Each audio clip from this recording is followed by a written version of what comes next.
Okay, we are here for the tentative general fund budget for fiscal year 2021, and we're also going to go through the other funds at the end. So we just want to go over how we get to our budget. We always look at our vision and mission.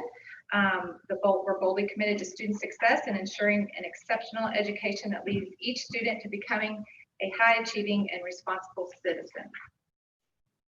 We also look at our strategic plan, always enhancing school and system funding by resource effectiveness, strengthening partnerships, build a sense of community and pride among stakeholders, proactively managing system growth, attract, employ, develop, and retain the most effective people in order to provide a high quality of education for all students, and leveraging technology and digital tools efficiently and effectively. We support that strategic plan in the following goals. All schools at a 4+ climate rating, all CCRPI achievement gaps smaller than the state average, all school at 85+ on the CCRPI or above state average, 100% of schools meeting or beating the odds. For charter schools, all students reading in or above grade level, dropout rate less than 3%, and 90% plus students graduating on time or earlier. So this is how we this is our guidelines and goals that we used. We wanted to sustain quality education under severe state revenue reductions. Provide teacher with access to equitable resources to ensure quality education and student achievement. Support special education students through the provisions and supervisions of a wide variety of special education programs intended to sustain quality instruction in the least restrictive environment. Enhance safety and security across the district, and supply funds for personal protective equipment for students and employee protection. Sorry. All right, the highlights of the process is a zero-based budgeting. This was key this year because we knew that we were going to have a reduction of funds. So we had all of our directors and cabinet just start at zero and just give us the basic needs. We then reviewed the staffing allotments with all departments and schools. We had submission of budgets from all departments, review of budgets by business services. Then we had a line item review by administrative team, input from the leadership team. And then finally, we had to do additional cuts due to the state funding cuts that actually came out.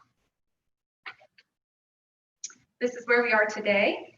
Our FTE at March 2020 is 13,731 plus a 544 pre-K. We have 9 elementaries, 4 middles, 2 high schools. Barrow Arts and Science Academy will be opening up in the fall. Sims Academy, CFIT, AIM, the alternative school. We have 1,068 teachers, and we have 170 bus drivers and monitors. Where we stand compared to other districts, this is fiscal year 2019 information from the state. We're the 24th largest district out of 180, 153rd out of 180 in expenditures per FTE. We're at 9,273. The state average is 10,231. We're 141 in revenues received per FTE. That's out of 180 districts. 9,692 revenues per FTE is what we receive, but the average, state average is 10,560. So we receive revenues from just a few areas. One is the state. We get the Quality Basic Education Formula and grants. With local revenues, we have property taxes, TABT tax, which is the car tax, the transfer intangible taxes, interest. And then finally, we get federal grants, but with the federal grants, you have a lot of red tape on those. So the state funding recap due to COVID-19 this year, the 2021 budget spending resolution is in place for Barrow County School System for July 2020 due to a delay in the release of state funding information. The general fund budget for fiscal year 2021 will include a proposed millage rate of 18.5 mils, which is the same millage rate that has been in place since fiscal year 2007. State funding was released Friday, June 26th. The 2020 state funding after the midterm was $89,445,000. Our 2021 state funding is at $82,418,000, so that's already a reduction in QBE funding of $7,027,405. Thankfully, the federal government came through and gave us the CARES Act. That is $2,261,623 after the deduction for the private school allotment. So we're going to start off fiscal year 2021 with $4,765,782 deficit. So our revenue assumptions, our property tax digest did increase 6.6% compared to actual last year. We're going to assume a millage rate remains at 18.5. Our QBE funding, the school system will receive a decrease of $7,027,000, and then of course we got the CARES Act for $2 million, so that offset it. Midterm QBE adjustment, we are budgeting for $300,000. Interest rates are down, however, our cash balances are up, so we still believe that we'll have some good interest income next year. So our QBE funding looks like this. We will basically, we're going to receive a 6.7% decrease from the prior year actuals.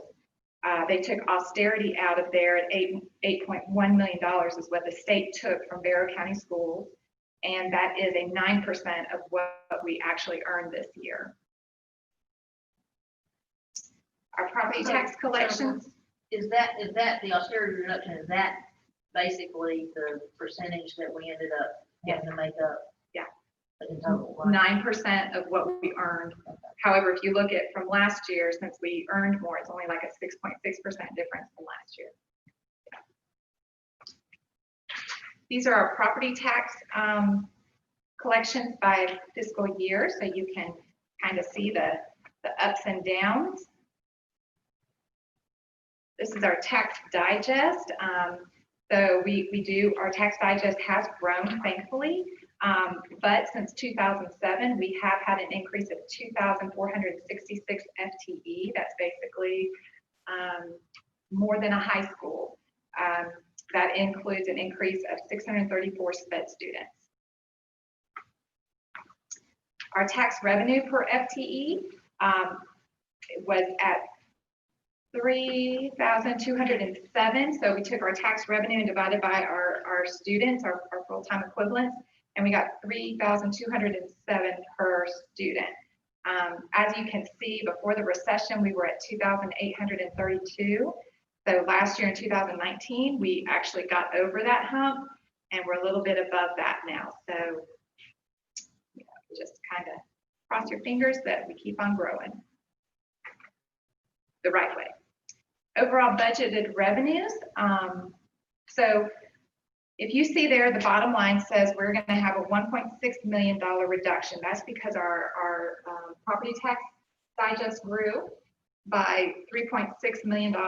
So that offset our QBE reduction. I'm pushing the line on TABT tax. We usually just budget, 2.8 million, and we usually get over 3 million. So I'm pushing the line on that to hopefully get 3.6 million this year on TABT tax to help make up for the difference. So you can see our revenues estimated are going to be less than the 2020 budget by $1,661,000. Our expenditures. So these are our state required benefits. Thankfully, again, we had some good things happen. Teacher retirement system employer share had a decrease of 2.08%. It went from 21.14% to 19.06%. That's the employer share of retirement for our staff. The total decrease was 1.5 million from last year. And the general fund total cost for fiscal year 2021 was 14.97 million. Our classified health insurance, 0% annual increase for 2021. And our employer share of health insurance is $11,340 per employee. And so the general fund cost is 15.3 million. So we start off 2021 budget with health and TRS by $30.3 million of our budget. And this is just where our TRS contribution rate has come and gone, and thankfully, like I said, it did decrease this year. Investment in faculty and staff. We couldn't do much this year, but we did do an annual, everybody did get their system step increase if they were eligible. It's 1.5 million, that's including benefits, and it's for our eligible certified and classified employees per the salary scale. So these were some items we were looking at and hoping for, but we just had to cut them due to the state funding decrease. Of course, the governor was going to add $2,000 increase to the state teacher salary scale, and that didn't happen. That would have cost $2.8 million for the district. However, we would have gotten some back in QBE. Classroom supplement of $1,000. We talked about this earlier in the year. We wanted to do that for our classroom teachers. That would have cost $1,266,000. We weren't able to do that. We always look at a 2% increase or an increase in our classified salary scale and our administrative supplement, and we weren't able to do either of those this year. We are opening up Barrow Arts and Science Academy, BASA, and they are getting 30.5 teachers, 1 coordinator, 1 counselor, 1 media specialist and media clerk, 1 nurse that serves BASA and SIM, 2 receptionists, 1 for BASA, 1 for SIMS for each door, but each location. So the total personnel cost will be $3,031,525. We also are going to start the Impact program. This is a support program using trained parapros to work with an individual students that have significant behavioral problems. Impact is designed to teach appropriate classroom behavior with an emphasis on social emotional learning. So we are going to hire 4 prepared professionals for this, and they'll all be general fund funded. We are going to put them through some training, and federal funds are going to help pay for 2 of them, and we're going to pay for 2 of them out of the general fund. We also have to have a supervisor for these that we already have on staff, so just getting her certified, the general fund will pay for that. And then they need laptops and supplies, and so both general fund and federal funds are going to split this cost. So the general fund cost for this program will be $159,398. Who is the coordinator going to be? Oh boy. It's okay if you don't know. Tobin? Is this across all schools? Is it available to all schools? I think mostly elementary school Elementary. at this time. Okay, did you tell me who that was? Christy Tobner. Christy? Thank you. So we were able to, because of growth, we didn't want our classroom numbers to go up. We were able to add 11 net new teacher positions for the school year 2021. That's not including our BASA addition. And that is $904,895 salaries and benefits with a base salary of $55,957. We have net of 2 additional parapros for growth, 41,132. We were able to add some global geography textbooks for 9,225 and advanced placement for growth and replacement textbooks for 38,187. Our investment in student health and safety, we were able to add a half of a counselor, not including BASA's 1 full-time counselor, 41,132. Personal protective equipment, we're budgeting at 32,200. Hopefully the federal government will step up and give us some stuff, or the state, but if not, we have a little bit right there for our employees and students. We're also getting some crisis management software for our safety and security officer, and he'll be implementing that this year. Investment in operations. We need to hire 8 workers for $212,300. And transportation additional, they need some meetings and training and support for $26,000. We're going to hire one more maintenance employee to cover that Vassar campus, Vassar and Sims campus, $52,750. And our yearly maintenance on cameras in the classroom is $16,000. And these were some budgeted requests that we had to cut due to the budget reductions. Maintenance operation cut their budget by $245,853. This is after the initial cuts. So we initially had everybody start at zero-based budgeting, cut their budget as much as they could. Then we came back and said we got to cut it more. And so this is what happened. Maintenance cut $245,853. Technology operations cut $131,500. Technology asked for an additional staff, but we were not able to fund that for $74,695. Transportation operations cut their budget by $150,000. Transportation also asked for 2 office personnel, and we were not able to fund that at $105,000. Public relations cut their budget by $25,203. We cut all travel, saying that there's no out of district travel, and that consisted of $69,000. And an additional social worker was not funded this year, $88,579. And we will not replace 2 PDC positions, an ESOL coordinator and a professional learning coordinator. That was $233,000, and that's split funded between general fund and some of our federal funds. Then our federal funds came in and they helped us out. They threw us a life jacket. So Title I federal funds is taking over the cost of literacy and math supplies. And they're also taking on the cost, they're also taking over the whole literacy program. So the specialists will move over into federal funds. Then of course the CARES Act, like we mentioned before, what we're asking is to put our custodial, some of our custodial costs, this isn't the total amount, of $2.2 million into the CARES Act funds. For one, it continues our operations, which is what it's there for, and also, it's cleaning up our schools, which the CARES Act is definitely needed for. We're also gonna ask you tonight to fund some personal protective equipment for our nursing staff, and that's coming in about $100,000.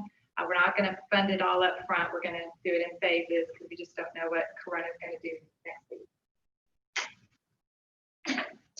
So our overall budgeted expenditures look like this, and this is what you should be really, really proud of. Our bottom line, we only raised expenditures $243,356. That's adding VASA, it's adding 11 teachers, and it's just amazing what our cabinet, what our directors, advice from you guys, just what the whole team was able to do. Our leadership, our principals, it's just amazing that they were able to cut that much and still be able. To point out on that too, it's really incredible that we were able to do that. How many teachers total added this year? 40, it would be 43 and a half. Yeah. And we've kept it out of, most of the cuts out of the classroom. So that's the other piece. Yeah. That's the most important. Sorry that Connie Wilmot's not here tonight because I know exactly what she would say. She would say, you've done it to maintenance again. I know, and that's why Joe's sitting right there. Joe's not support man tonight, along with Dr. Matt. Well, This is how the money was spent, so we like to divide it. Joe, were you trying to?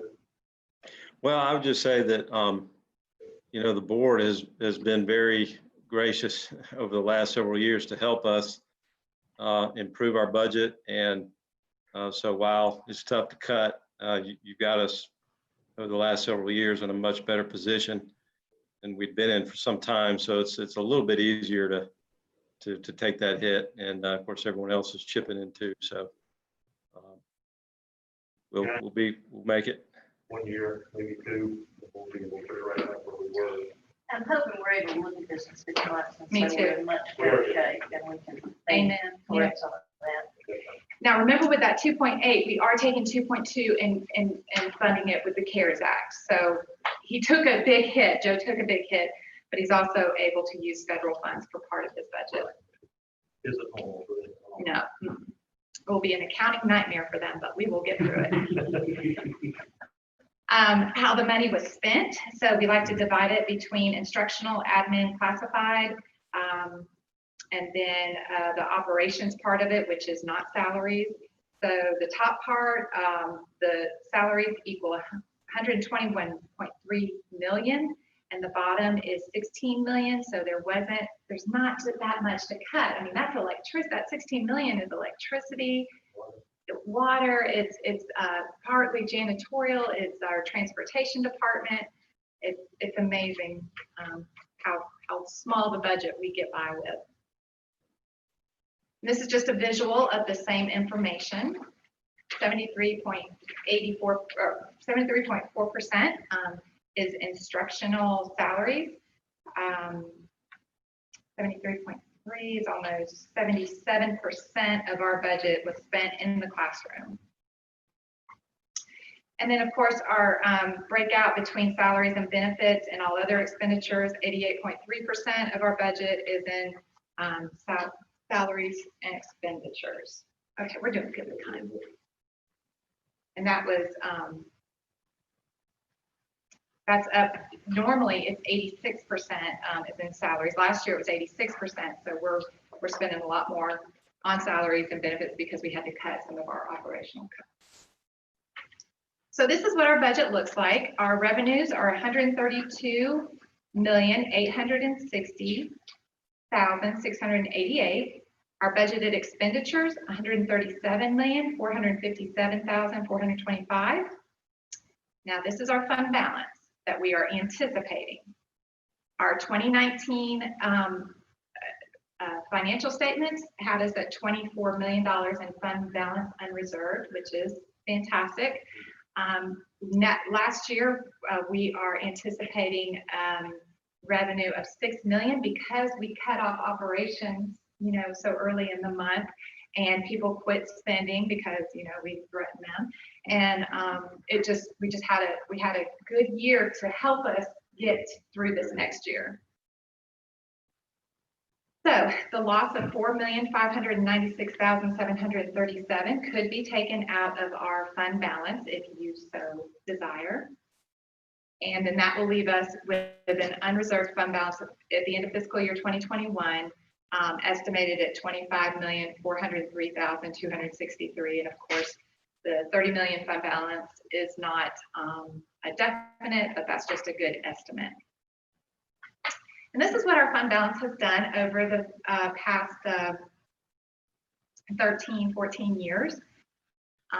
As you can see, with Dr. McMichael at the realm, you guys making great decisions. We had a great leadership and admin team.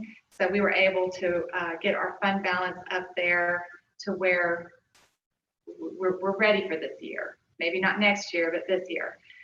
Government Finance Officers Association says the best practice is to keep 2 months of expenditures into your fund balance for any emergencies. So 2 months of our 2021 budget would be $22,909,571. And like I said, I think we're going to end the year at 24 million. So we're in good shape for 2021 if nothing else happens. Yep. So I was trying to come up with some items to consider, and you guys may have to help me out with that. All I could think of was further cuts. So what we could do with the loss, one furlough day equals $415,000. So approximately 11 work days for all staff would cover the cost, the loss that we're showing. So if you wanted to talk about furloughs, we could do that. We can also talk about step increases for current staff. That was 1.5 million. If that's something that maybe you think that we should hold off on this year, we're willing to, work on that too. So it's just up to you. And that's all I have for the general fund. If y'all want to discuss anything at this point? Have you given any thought to what might happen to the school nurses situation if the epidemic continues to peak? We don't have a school nurse in every school right now. We're sharing some like that. Are we going to need more personnel to staff clinics in the event that we see more sick kids coming through those clinics? really more of a Matt. Yeah, Dr. Thompson has been talking We about have this. talked about it in our command meetings. Of course, the problem we always have right now is finding nurses for the positions we have open. We would love to keep adding and have. Is there a possibility that we can work with Lanier Tech and their nursing program We to do. have some students come in and do some work? We have some that are coming in and have some clinic over, but we have a better term for it than that. But, It seemed to me if they could work under the direction of a nurse, then that would be fine. we've done that in the past, we'll continue to look at that. A lot of it's the funding, we get pretty scant funding from the state for nurses, unfortunately, still. So we have to make the rest of it up in general funds. But then the other issue is when we have an opening, sometimes it sits for a couple of months. So How many school nurses do we have? we'll get to that. I'll get you that information. I think it's like 8 nurses Yeah. and then some of the clinical workers. We do, Matt Thompson has gotten one nurse that will be a sub, and I think we have her for a certain number of hours a month. Well, I think we're trying to predict the future with coronavirus is hazardous at best, but I'm wondering if we're gonna need these more people in these clinics. If we continue to see what we're seeing.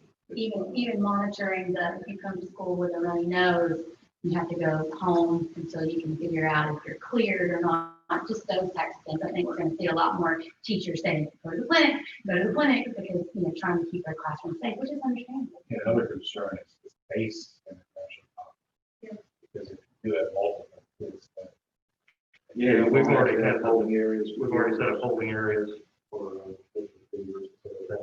either away from the clinic or partitioning the clinic out. Well, I think at this point, the other thing we don't know is if there is a continued spike in this, I'm sure the federal government and the state are both going to look at doing something.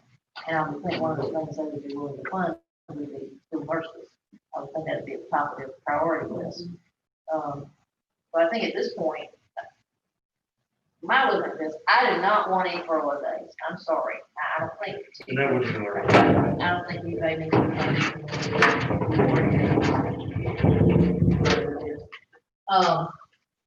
and I think those folks that reduce step increases ought to get those increases. I'm just happy that we are in a position where we can absorb them.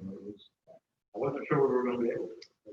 But again, going back to what we've been able to do and where our directors and principals I'm very comfortable with doing it without those issues. Now, we'll start projecting for next year, and if this thing keeps going, that might be a different story when we get there. But part of it, I kind of look at it, we've done really well with increasing our fund. No good deed goes unpunished, so we kind of get penalized for doing that sometimes. But I'm glad that we're in a position. Is it possible that we'll need less teachers if more parents elect to have their kids stay home? Not really, because we're going to be teaching online, so we'll have teachers do that. I'm really, really hesitant about and don't want to ask teachers that are teaching all day to also do online. So we do have a number of teachers that for health reasons and other reasons, family reasons, that would rather teach online or need to teach online because they don't need to be in the classroom. So we're using them to staff that, but we still need that. As long as we're growing, we're probably going to be adding teachers. In this budget, is there room for us to be able to add additional staff if we need to? You feel like there's some built in? We've frozen hiring right now. Sure. Except in things for special ed and very hard to find areas. To answer your question, we have 13 nurses at this point. We have to come up with it. So only sharing, About 16 facilities. should share between 3 schools. Oh, we try to do with 2 with most, and then I think you got alternative schools, which is a small population. CPIP, which is a small population. The worst case scenario, we need 3 additional people as nurses or people to man the clinics. And we also have the one that's the rover right now, so that's what we call it. And if it gets that bad, we'll come back to you and say we need to add to the budget and take more out of our fund balance at that Like point. Jennifer and Stephen said, you know, we're really hoping we can come back mid-year and this.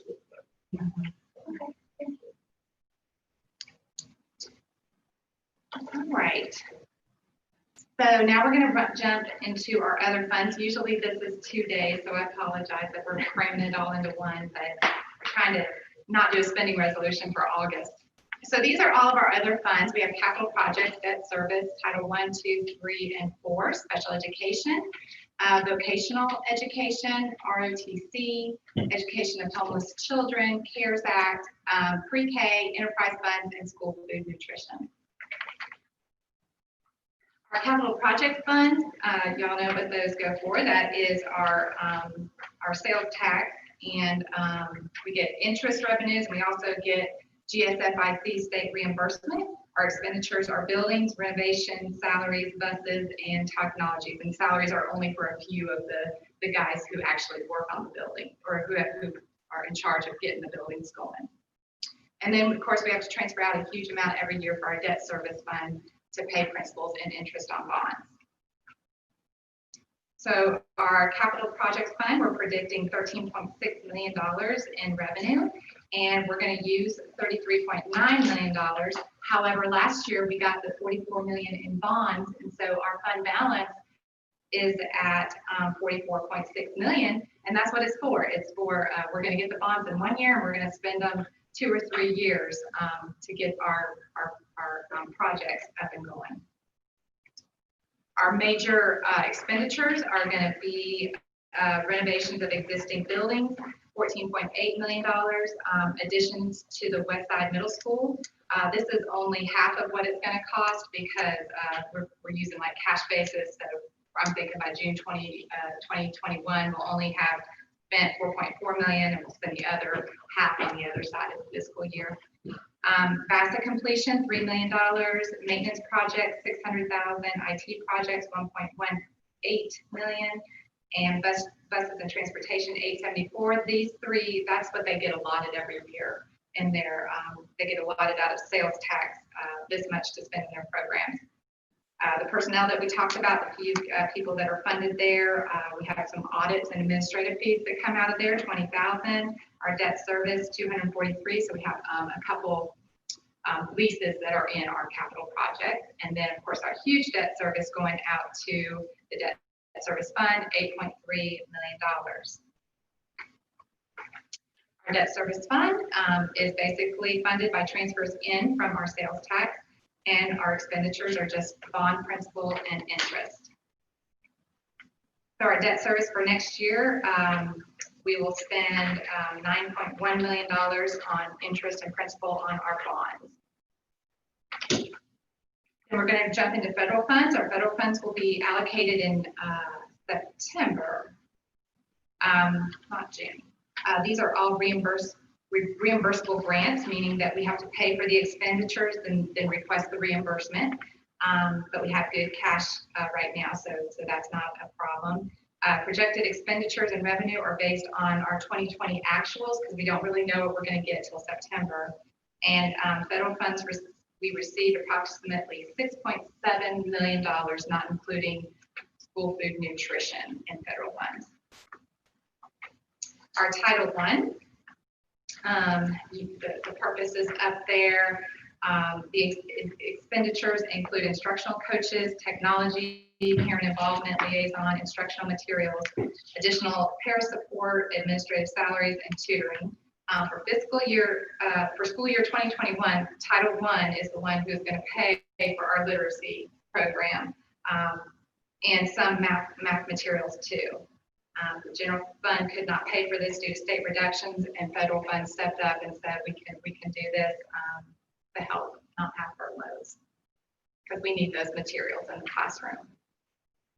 So our Title I budget, we predict getting $3,240,000 and spending that amount on on instruction, number one, pupil services, and training, and then administration is the rest of it.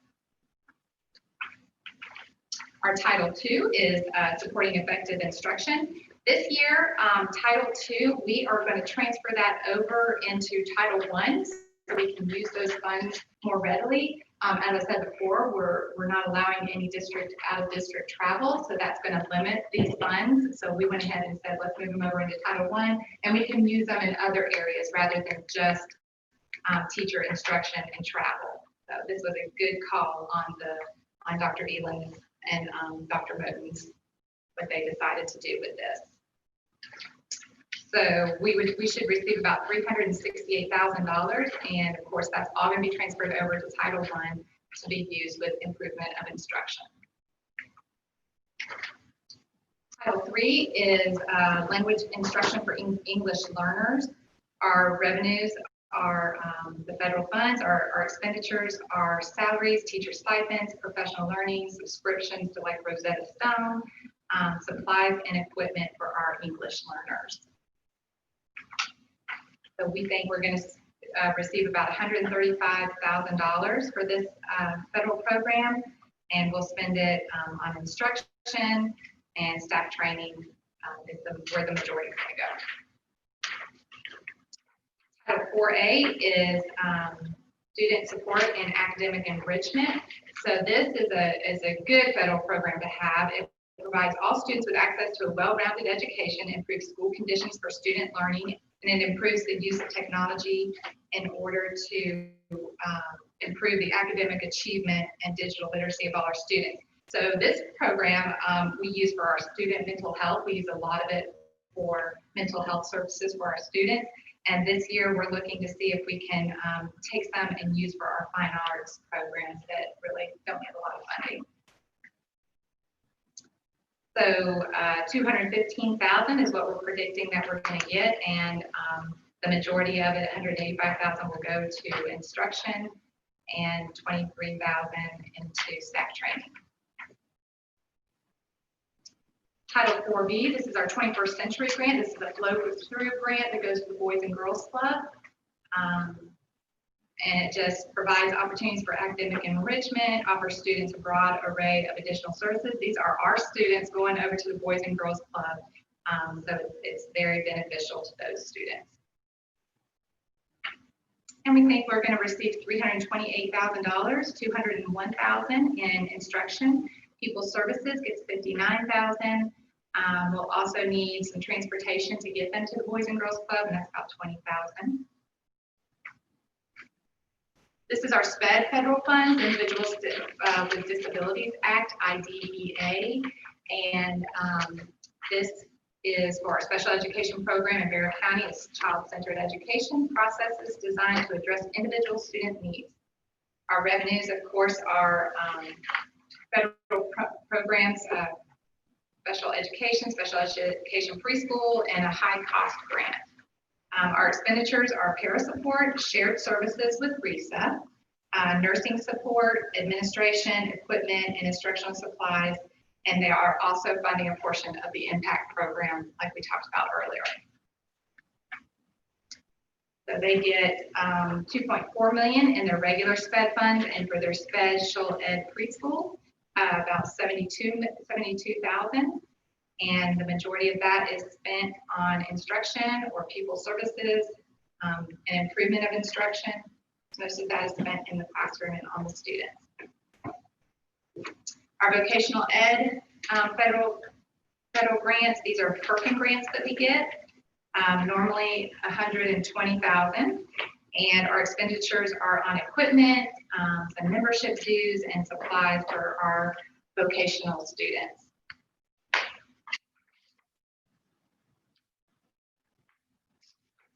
Our JROTC, so this is a character and leadership development program for our high school students.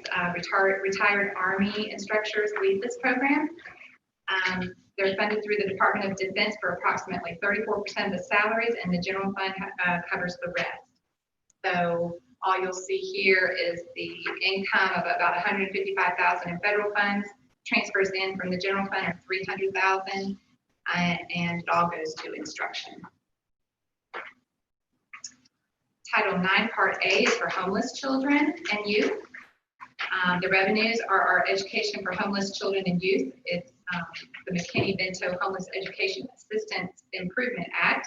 And our expenditures are for after-school tutoring programs, credit recovery, transportation, school supplies, hygiene items, and emergency clothing. How many kids are covered with that?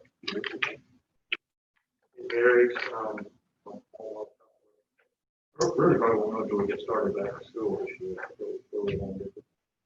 It ranges it's in the hundreds. What defines a homeless child? I know it's not exactly what we think, and it's a little bit. No, it's, it's not necessarily living in a car. It could be living with family members or families that have built up, families that, are not in a traditional home anymore. There are students in every classroom that might not realize are classified as homeless, but it's a much less stable home.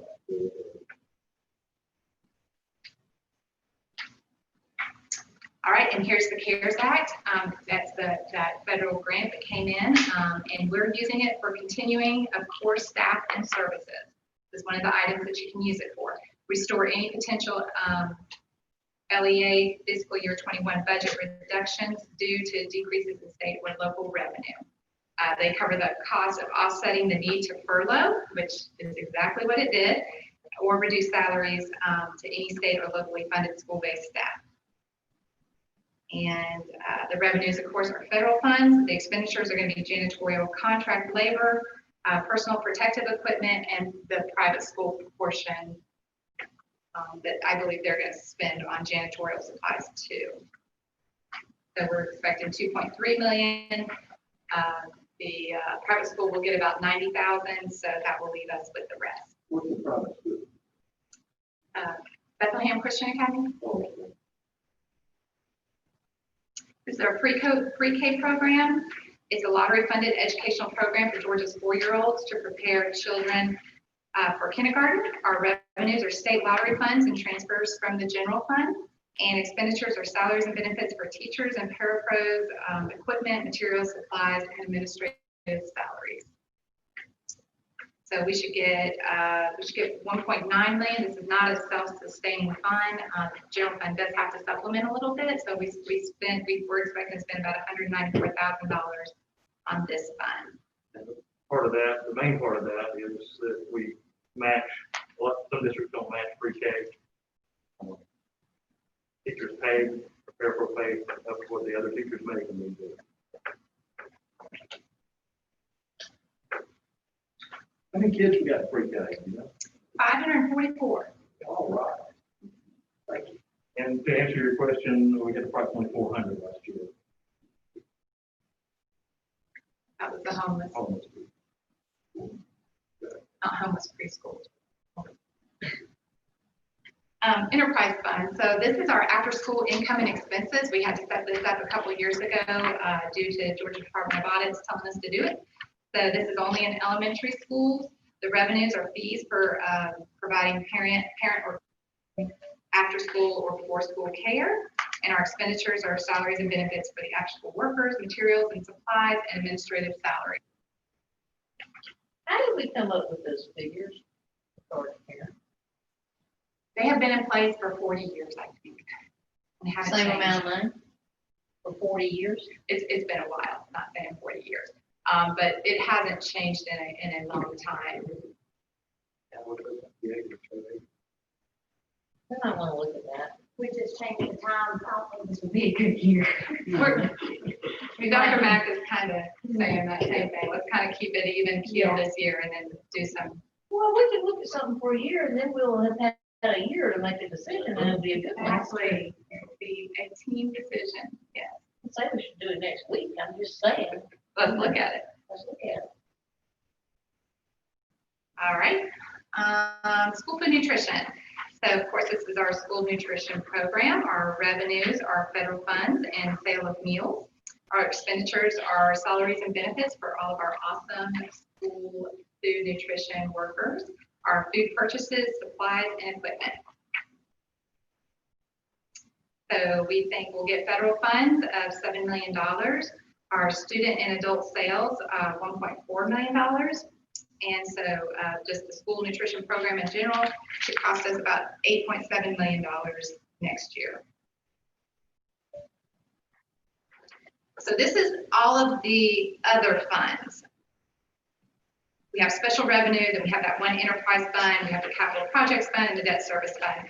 So that is a total total revenue of 42.9 million, and the expenditures are 64.1 million because capital projects is using a lot of it.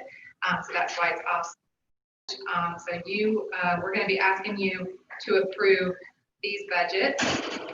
And then the next page includes our general fund, which is kind of cut off. So with the general fund, that's the main one you have to approve. That's the $132.8 million. So a total of all our funds are $175.8 million in revenue, $201.5 million in expenditures, and for a difference of $25.7 million. Of course, $4 million of that comes from the general fund, $20 million comes from the capital projects fund, of which we have adequate fund balance for. So our next steps, next Monday, we're gonna talk about the tentative budget again. You're gonna approve a millage rate next Tuesday, or next Monday, after I give you all of the feedback from the meetings, the public hearing. And then we'll also look at the vote on the tentative budget for this. So I can do 2 more public hearings, one on the 21st, one on the 23rd. I have to give it plenty of time to advertise. And then if all goes, we meet for our work session, we'll have another call meeting, and we'll approve our final budget, and we won't have to do a spending resolution for the month of August. That's it, folks. Great job. One quick question. How do we have a fund balance in food nutrition? School nutrition made some money back it was really before my time. They've been carrying about a $2 million fund balance from some a la carte stuff that they've done. And then, but these past couple of years, it's been fighting at it. Last year is a huge one, and that's something that we may want to talk about in the future, is reimbursing them for part of the meals that we gave out to, not the meals, but the actual staff, because the meals that we gave out to the public during the COVID didn't cover our actual staff that was there being used. So we may come to you at some point in the future and ask you if we can reimburse them for that, but we'll talk about that another time. I think also they're paying for all the equipment and schools, right? Yeah, they buy their equipment, anything school food nutrition comes out of that fund. You almost have to look at school food nutrition and education as a separate business that kind of runs within the system. They are an enterprise fund. They are for profit. They are supposed to be self-sustaining. Most districts, they are not self-sustaining. Thankfully, ours has been self-sustaining and with some of their employees, some of their food choices. Great job, just read it out in 55 minutes. I know, there's a lot of information. Does anybody have any questions? And Lisa, I know that you're calling in, so, that you're Zooming, so did you have any questions? I didn't mean to ignore you. I just kind of forgot you were there. No, I'm fine. Thank you, Lynn. Thank you. Thank you. All right, well, we will transition over to, any other questions to the board meeting in about 5 minutes. So what we'll do, we're going to leave you on live. And I think